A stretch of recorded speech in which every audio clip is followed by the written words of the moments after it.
எல்லாருக்கும் மாம்பழம் சாப்பிடணும்னா ரொம்ப பிடிக்கும். அதே நம்ம வீட்டில் பொறிச்சு பழுக்க வச்சு சாப்பிடணும்னா இன்னும் ரொம்ப பிடிக்கும். இந்த மரத்துக்கும் எனக்கும் ஒரு ஸ்பெஷலான மூமெண்ட் ஒன்று இருக்கு.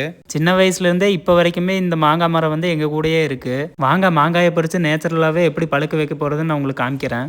முதல்ல இந்த மாங்காய் பறிக்கிறதுக்கு ரொம்ப கஷ்டமாக இருந்துச்சு. ஆனால் இப்போ இந்த ஜல்ல கொக்கி வச்சு பறிக்கிறங்காட்டி ரொம்ப ஈஸியாக இருக்கு. ஒரு வருஷத்தில் 2 வாட்டி எங்கள் மாங்காய் மரத்துலேருந்து காய் காய்க்குங்க. அது பொறிக்கிறதுக்காக ஹெல்ப்புக்கு என் சித்தி பையனை தான் நான் கூப்பிடுவேன். எங்கள் மரத்து மேலே ஏறி அவன் கீழே விழுந்துருவான்னு எங்களுக்கு ஒரு பயம். ஆனால் இப்போ வந்து எங்களுக்கு அந்த கவலையே இல்லை. நாங்கள் பொறிச்ச மாங்காயில் எப்படி இயற்கையாகவே பழுக்க வைக்க போகிறேன்னு நான் உங்களுக்கு இந்த வீடியோவில் காமிக்க போகிறேன். மாங்காய் பொறிச்சிட்டு வந்தோடனே ஃபஸ்ட்டு நல்லா கழுவி எடுத்துக்குவோம். அப்போ தான் மாங்காய் மேலே இருக்கிற அந்த ஒயிட் கலர் பூச்சி எல்லாம் போகும். அதுக்கப்புறம் தான் பழுக்க போடுவோம். கடையிலலாம் பார்த்தீங்கன்னா கல் போட்டு இல்லைன்னா புகை போட்டு தான் பழுக்க வைப்பாங்க. நாங்கள் வந்து அப்படி கிடையாது. ஒரு பாக்ஸ் எடுத்து அது மேலே வைக்க புல் இல்லைன்னா இந்த மாதிரி பேப்பரை போட்டு தான் நாங்கள் அந்த ஹீட்டுக்கே அது பழுத்துக்கும். இப்படி பண்ணாதான் ரொம்ப நேச்சுரலாகவும் டேஸ்டியாகவும் இருக்கும். ஆல்ரெடி ஒரு செட் ஆஃப் மாங்காயை வந்து நாங்கள் பழுக்க போட்டு வச்சுருந்தோம். அந்த பழுத்திருந்த மாங்காயெல்லாம் எடுத்துட்டு இப்போ புதுசாக பொறிச்சிட்டு இருந்த மாங்காயை பாக்ஸ்குள்ளே போட்டு வச்சுருவோம். இந்த பழுக்கிற ப்ராசஸ் பார்த்தீங்கன்னா 4 to 5 days ஆகும். நீங்களும் ட்ரை பண்ணி பார்த்துட்டு எப்படி இருந்துச்சுன்னு கமெண்ட்டில் சொல்லுங்கள்.